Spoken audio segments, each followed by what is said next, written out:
Hey everybody, it is Nell Derick Debevoise here, the founder and CEO of Inspiring Capital. I'm thrilled to have you to talk a bit about impact careers in the social enterprise and the nonprofit sector after spending your summer with Inspiring Capital. So thanks for being here. Thanks for your interest. And I am thrilled to introduce one of our alums, Alex Torelli. Hey, Alex. Hi, everyone. So fun to be back with alums in this recruiting season. It's so great to see where everyone moves on to. And so we are going to share a bit about that career path. So thank you for being here, Alex. And we'll start out with just a general intro. So Alex was with us several years ago and actually was an undergrad in business school and went right into finance in the public sector from there and now nonprofit. So I'll leave the highlights of that all to him. But just to briefly say that he is there's a slightly different version of the journey being an undergrad business school student. Funnily, one of his colleagues at the organization he's at now, Rhett, is also an IC alum. And we're hoping that he'll chime in at some point here because he was an MBA at Georgetown and then into the social enterprise sector. So Alex has a lot to tell. We were hoping to also have an MBA, but we'll get that sometime in the recruiting season. And in the meantime, Alex, over to you. Give us the general intro of how you've come where you've come. Great. Yeah. So I was an undergrad when I first got introduced to Inspiring Capital, and they were piloting an undergraduate fellowship as well. So I basically was shadowing the MBA fellowship. So I did a lot of the similar programming, and at the time we were all placed with on specific projects. So I did work specifically with an MBA fellow as well. So I went to Dickinson College at that time, and then did, I think it was 2015 when I did the Inspiring Capital Fellowship. From there, I moved on into government in Washington, D.C. So I worked for the Department of Education in a finance role there. So kind of flexing those business muscles, but in the public sector setting. And then from there, I transitioned to my current role, still in finance, still in education, but we're at a public charter school. And it's a charter management organization called Uncommon Schools. So we're kind of a nonprofit that provides sort of back office services like finance and accounting for our schools, in which Rhett is actually a director of operations. So he's on the leadership staff of one of our schools, I think in Boston.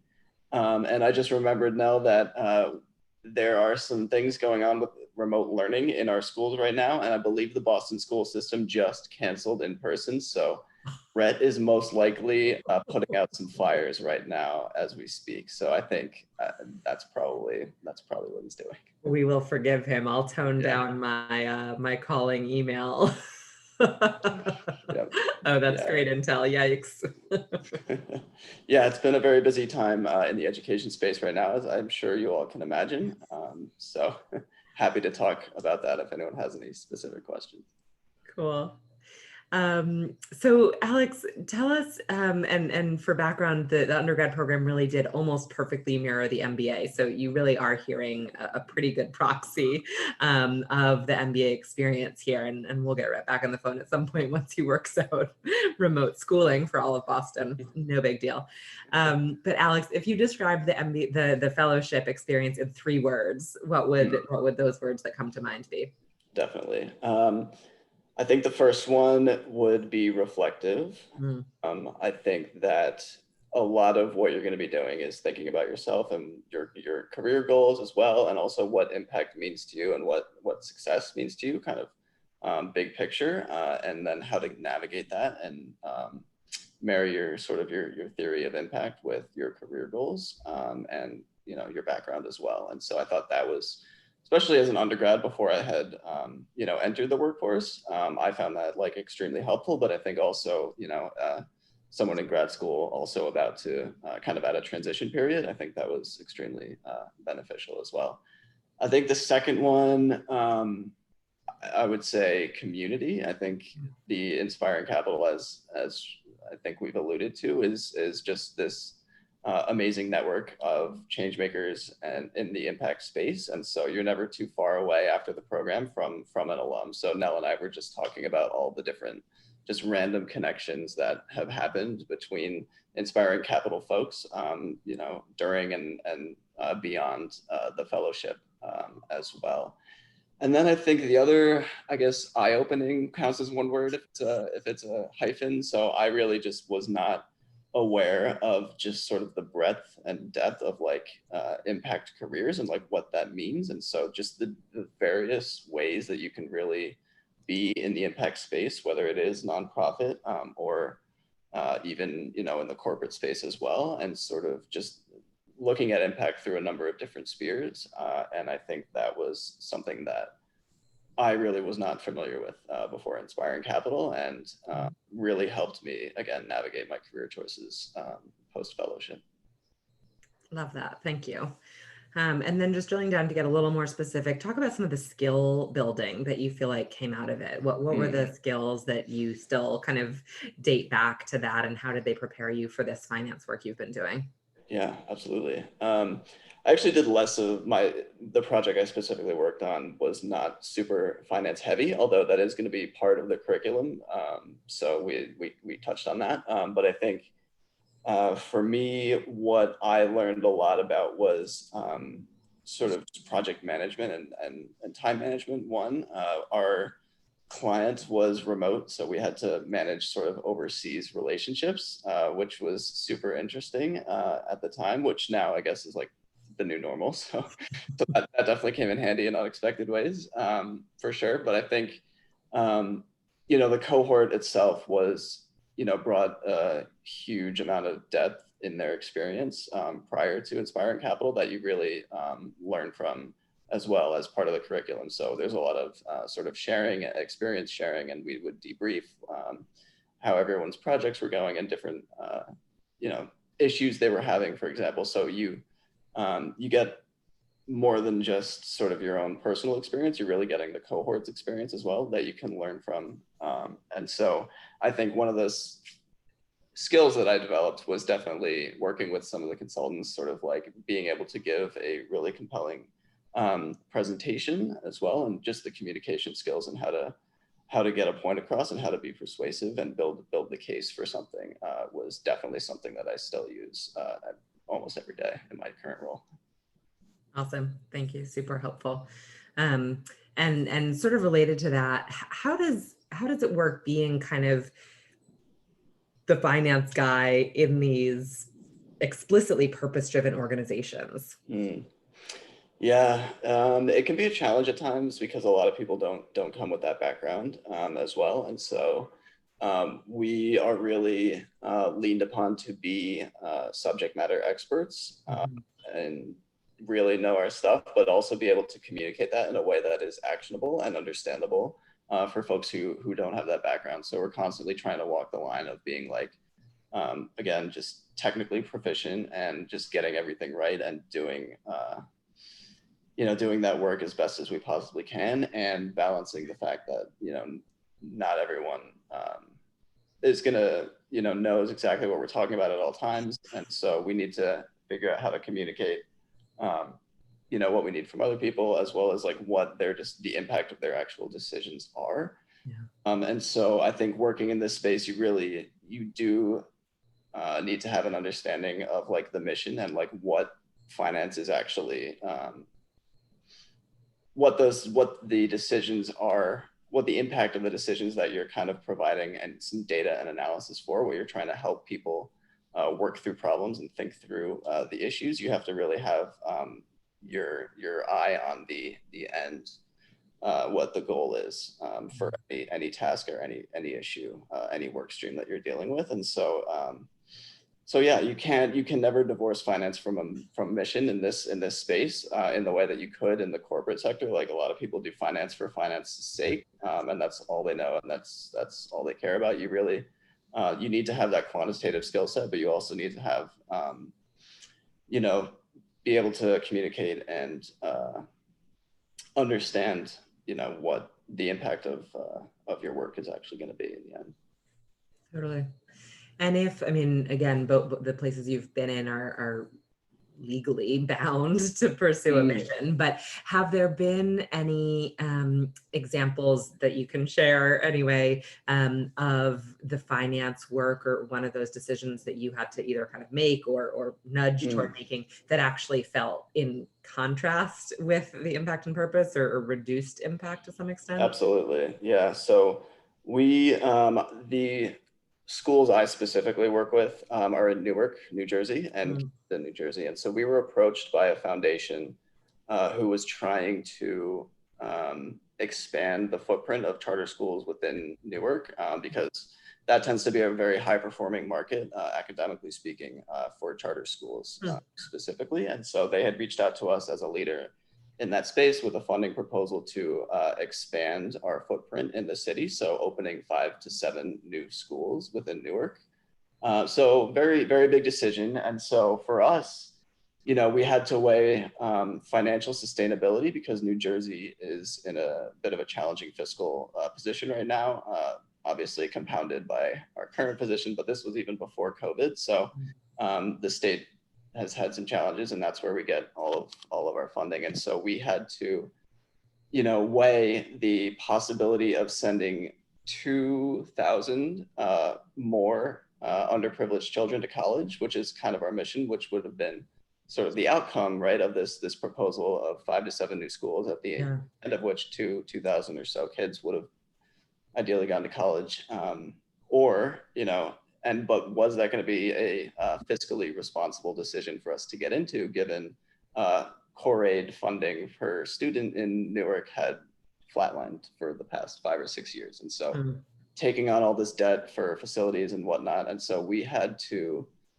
really walk this fine line because there were obviously some people who were like, yeah, of course we need to send 2,000 more kids to school. We're the best ones to do that in this city, but we're like, all right, pump the brakes because here's the situation. And so we definitely had to thread that needle and try to figure out ways that we could make it work overall. So didn't get too much into specifics because I think it's still a little bit pre-decisional, but hopefully we're gonna be able to make it work. But it's been a challenge too. Yeah, totally. Super interesting. Thank you for sharing that.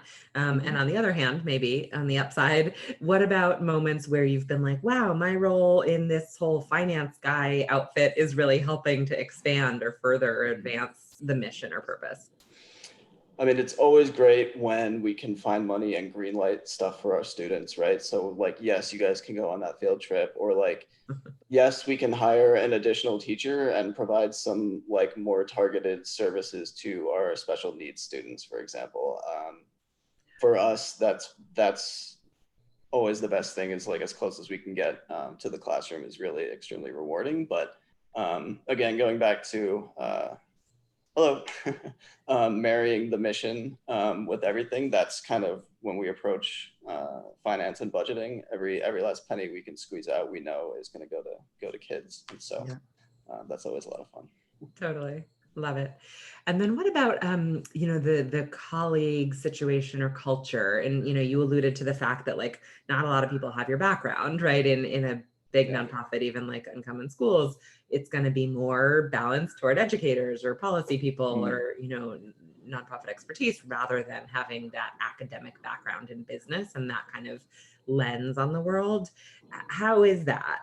Is it nice to be kind of rare? Is it a little lonely sometimes? Like, how does that feel? It can feel, I don't know about lonely, but yeah, I mean, it's, it can be a challenge. But I think I like having outside perspective and someone who is not bound by the same rules, if you will, that we are bound by, and who can push us on some of the things. So, you know, finance just tends to be very conservative in general, right? Risk averse, I should say, rather than conservative. And so it's nice when people try to push us to think outside the box and say, okay, can we do this? And can we free up some money over here and move it over there, yada, yada. And so I think that having someone push you on that really helps you approach your work in a better way, and in a more creative way as well. So I think it's always a give and take in this space with that for sure. But I personally enjoy having many different perspectives, and that was what I found was great about the Inspiring Capital Fellowship as well. It kind of echoed that that sort of dynamic there, where people were pushing on each other in a thoughtful and productive way, because that's definitely the culture at Uncommon, but also at Inspiring Capital as well. Awesome, thank you. And then what about in terms of kind of career paths? You know, I know that it can be hard for MBAs to think about coming into a not-for-profit right after school is one thing, but then where do you go? So do you see that? Are there other MBAs on your team, or, you know, how do you see kind of the prospects there? Great question. There are, yeah. I mean, the director who just left our team was hired out of Stanford. We have our senior director was out of IESE in Barcelona, Spain. We have a couple of CPAs on our team, a lot of people from private sector backgrounds prior to, you know, banking or just regular corporate finance as well. So I do find that if there are, there's considerable sort of back and forth within the finance role specifically. All of the places that I've worked with people who have exclusively private sector backgrounds, and this was their first government or nonprofit job. I've also worked with people who have been able to build all of those skills in a purely non-for-profit setting, and I think both of them have been able to approach the job equally well. I do think that in terms of like leadership, I think having a multi-sector background is extremely valuable, and so having that formalized you know, skill set just through getting a business school education is extremely valuable in this space. And it's actually something that is sought after, and I think is actually becoming more and more in demand, as well as more people going to business school are going there with actually this goal of staying in social impact in mind than they used to as well. So I think business schools are actually getting better at equipping their students for careers in this space. But it's always, you know, it's always driven by the market. And so I think that I think social impact, sort of social enterprise organizations are understanding the value that MBAs provide in a way that they hadn't before. And so I definitely think there are good opportunities, and there is definitely leadership potential as well if this is a career path you would like to choose after business school.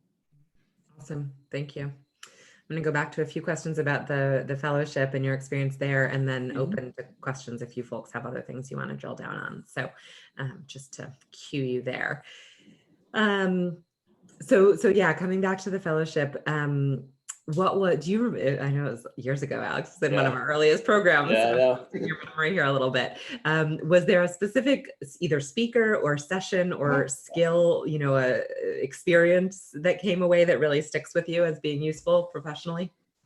Yeah, I think if I had to drill down on one session, I remember we had one on entrepreneurial finance. I think it was a professor, actually. I don't remember where it was, but I thought that was really cool.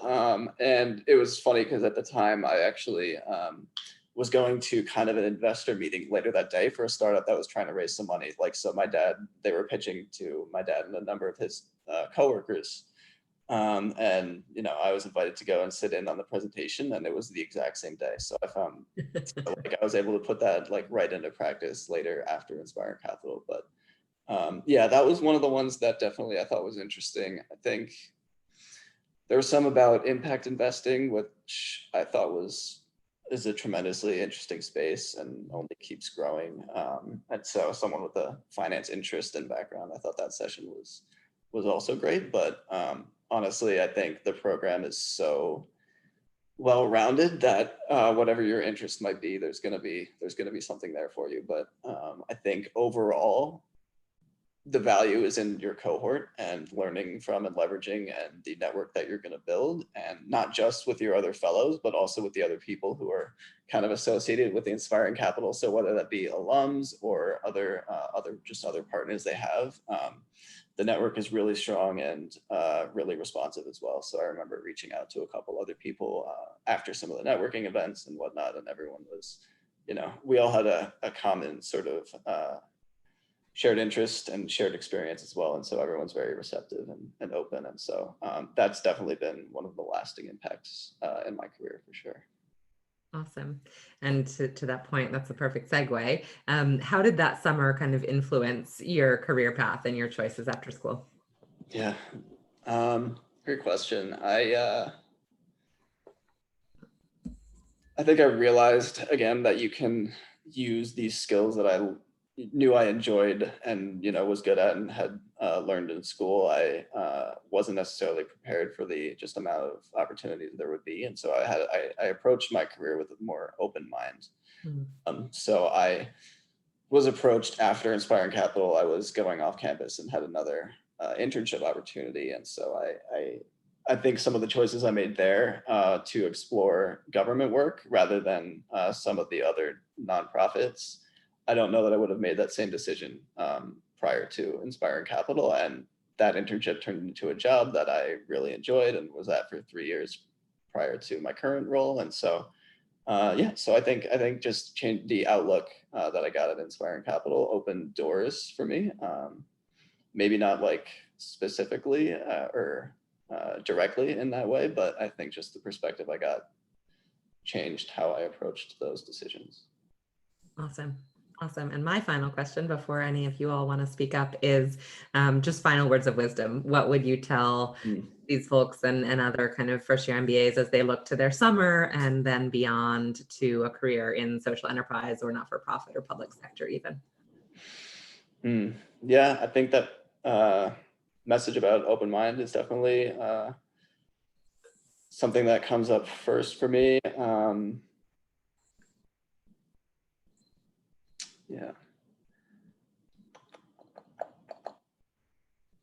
Yeah, I think a lot of what you're going to do at Inspiring Capital is reflection. And I think a lot of you all, and I'm currently doing, have to reflect what is important to you and what your theory of impact is before you go to business school. Inspiring Capital teaches you to do that, but I think it provides a really structured approach to doing so that I found extremely helpful. And so it's going to help you in so many different ways that it's honestly hard to describe any one thing that I took away from it. So yeah, I think if you choose Inspiring Capital, you're in for like an enlightening experience that will stick with you for your whole career for sure. That's awesome. Thank you so much, Alex. We don't pay him to say this, I swear. It's all totally Not yet. Self-provided. Yeah, exactly. Awesome. Well, thank you so much. I'll pause there. Are there questions from you all watching? Feel free to unmute and just speak up. I will happily go first. So for either of you, honestly, so I'm in business school because I, saw this massive gap between the skill set nonprofits had and the skill set they needed to grow and actually create sustainable change. And you kind of touched on that, Alex, when you were talking about, bringing the finance lingo and all of that into the nonprofit world and how that translates. That's something that I don't want to say nervous about, but I'm eager to be in an environment where I can practice navigating those two worlds, because I come from the nonprofit world and it was very specific, and now I'm in business school and it's also very specific. So I just kind of wanted to hear about kind of how your experience has been navigating those two worlds and kind of maybe what IC did to help you excel at that. Yeah, definitely. So I think there is definitely like a language in social impact and nonprofit as well. So I think that was something that you'll probably learn in business school. I didn't get it at the undergrad level, I should say. So for me, that was really helpful. I think to be able to code switch in that way, if you will. And yeah, I think it's a little tough for me because I haven't had actually like corporate or private sector background either. So I think all of my career experience so far has been government or nonprofit. So I think I've found sort of like-minded folks who typically did have mostly social impact and nonprofit experience as well.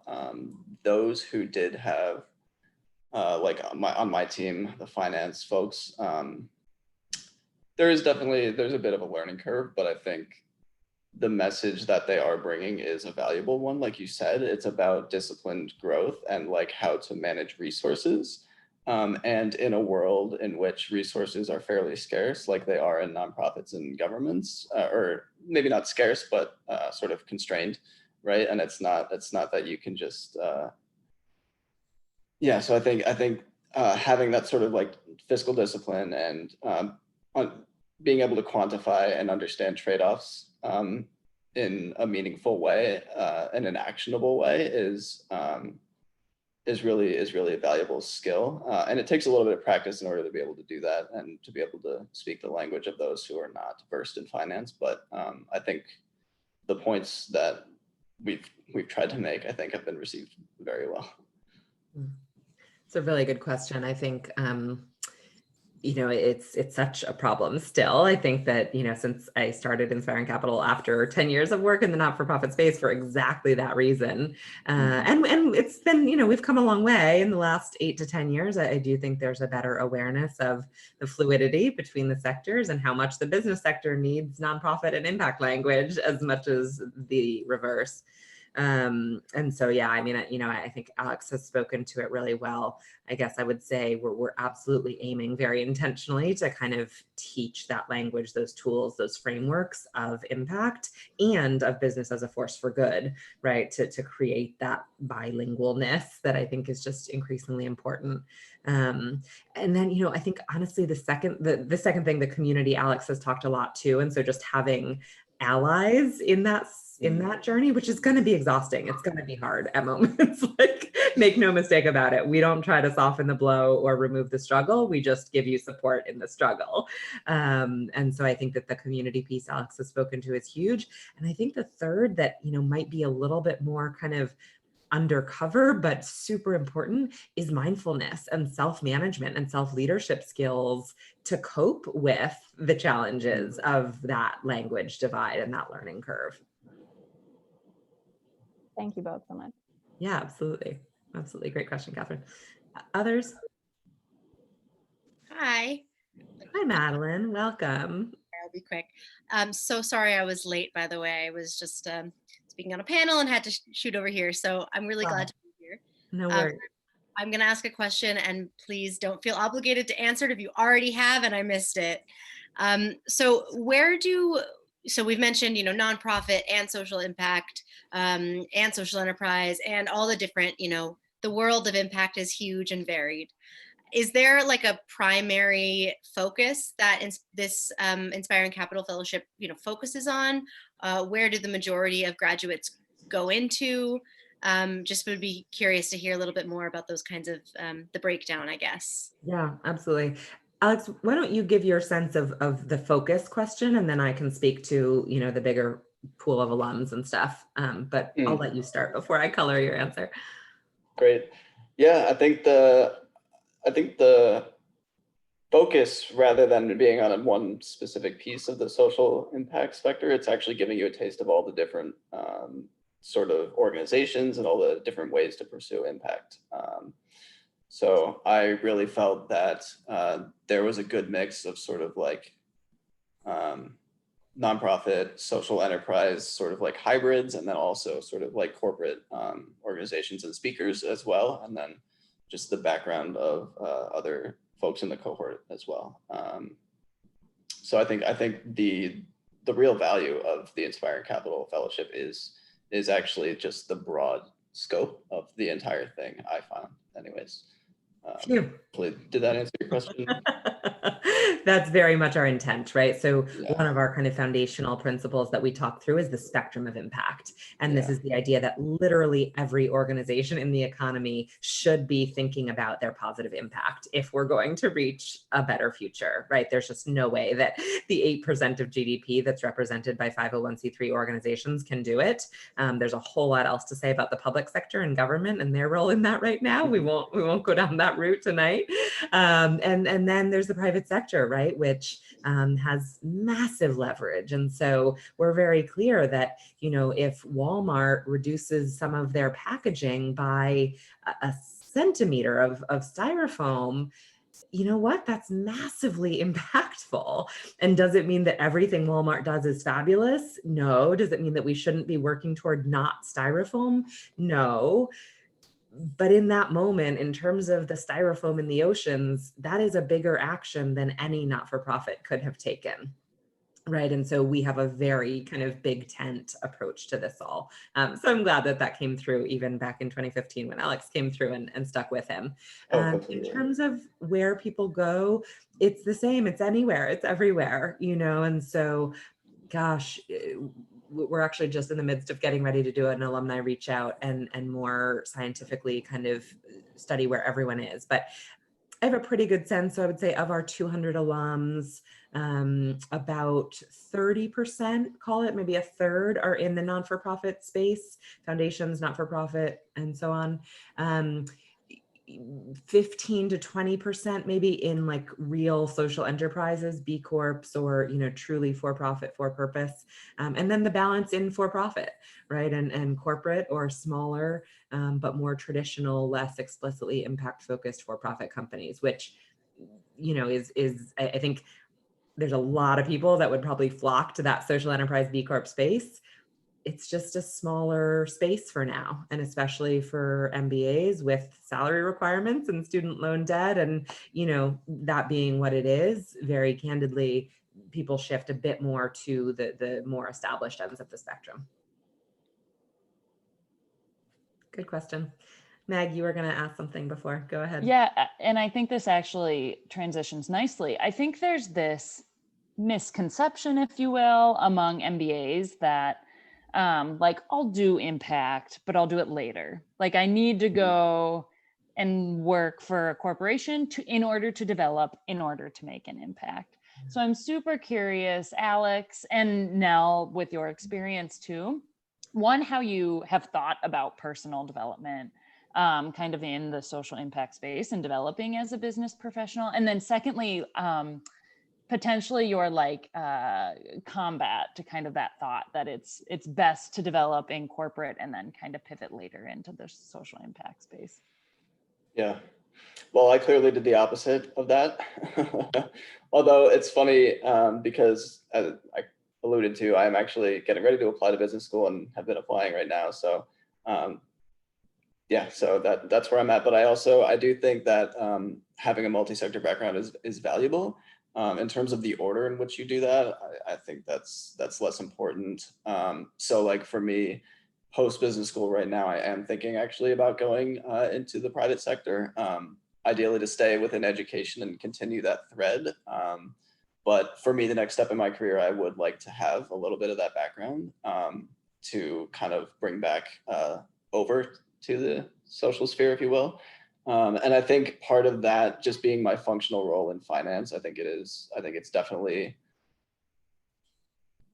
it may not be like a prerequisite for that, but I think just, you know, people hiring for these positions, for example, a lot of them frequently will come from that background as well. And it'll feel more like the safer decision, if you will, unfortunately. So like, I think there's a little bit of that cultural sort of issue to deal with, particularly when you're working in finance roles.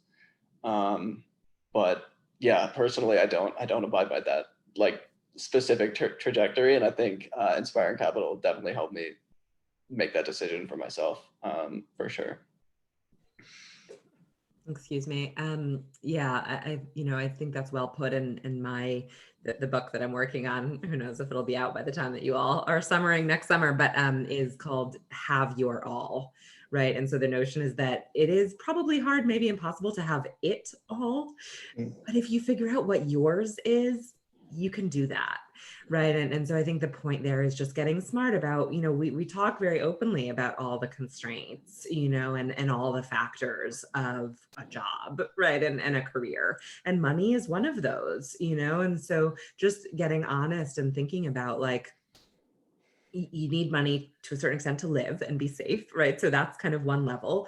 The opposite end of the spectrum is you want to, launch yourself or have a shot at launching yourself into being a billionaire for any variety of reasons, right? There are reasons for that are not necessarily problematic or bad.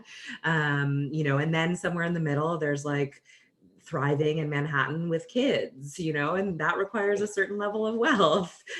Versus, I'm quite happy to actually be, now that everyone can work remote, I love the idea of working in rural Montana with my family and a few friends, right? Like those are all very different versions of financial success and stability, and not problematic in and of themselves. But you need to at least begin the thinking about where do you want to be, right? Because if you want to buy the lottery ticket and think about maybe becoming a billionaire, you shouldn't take a job with the Department of Ed in finance. It's not going to happen, right? You probably also shouldn't take a job in corporate because it's not going to happen there either. You need to become an entrepreneur or an investor.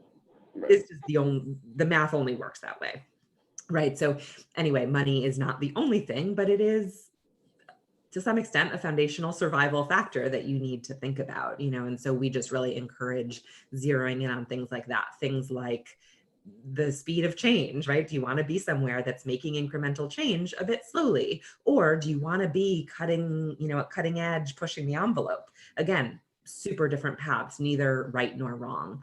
But I think that just getting more nuanced about what these paths really mean, and then to Alex's point, opening your mind beyond some of the prejudice and bias, which on one hand comes from somewhere, but on the other hand may also not be the only story, especially as you weave a single path, right? I always reassure people, I'm like, you only need one job. Just one. There's billions of jobs out there. You only need one. So feel free to be really specific about what you want it to look like. And then I think, Alex's point is scientifically proven. I know a woman who wrote her doctorate that cross-sector leaders who come back and forth are better leaders as ranked by their peers and themselves. That's just true. So I think that the fluidity really helps as well. Is that good, Meg? Cool. Awesome. Go ahead. One more if we've got time. I would love to hear kind of any thoughts on what kind of candidates you're looking for the fellowship. Yeah, absolutely. So first and foremost, I'm just going to type into the chat a comment which has 2 links. And particularly the second link is a YouTube to a video that we recorded, really specifically speaking to fellowship logistics and the selection process. And so, for the most part, I would send you there. Just as kind of a spoiler, what I would say is our headlines are comfort with ambiguity, super important, right? That's really important to us, just in terms of being comfortable with what you're going to get out of the fellowship. That's who we've found to take the most away. We have a very strong, we call it to be kind of G-rated, the airport rule, which is that we would like, if we were stranded in an airport, this is kind of outdated, I guess, pre-COVID. So I don't know, where are we stranded in like the COVID testing waiting room? We would like to be okay with being, maybe we're quarantined together. We would like to be okay with being quarantined together for a period of 8 hours. There are other less G-rated ways that some companies talk about that, but that's really important to us because of that community feel that Alex spoke to. Obviously kind of table stakes is professionality, intellectual curiosity, all of those kind of performance things are just a no-brainer for us. And then finally, this idea of really being committed and comfortable with the gray, right? And blending profit and purpose in a way that is creative and forward-looking, not based on the status quo. Awesome. Well, thank you all so much. Alex, thank you. It was a delight to see you. You as well. So great to catch up, and thank you all for your interest. Again, follow those links for more nuts and bolts. But in terms of the career pathing options, I think you've gotten some great insights. Did you send them in the chat? Oh, I sent them to everyone in the waiting room. Are you not in the waiting room anymore? Ooh. Do you, Madeline, do you see them? No, it was, Oh, there they are. Okay. thank you for the catch. Thank you. Cheers, everybody. Have a good one. I thank Awesome. you.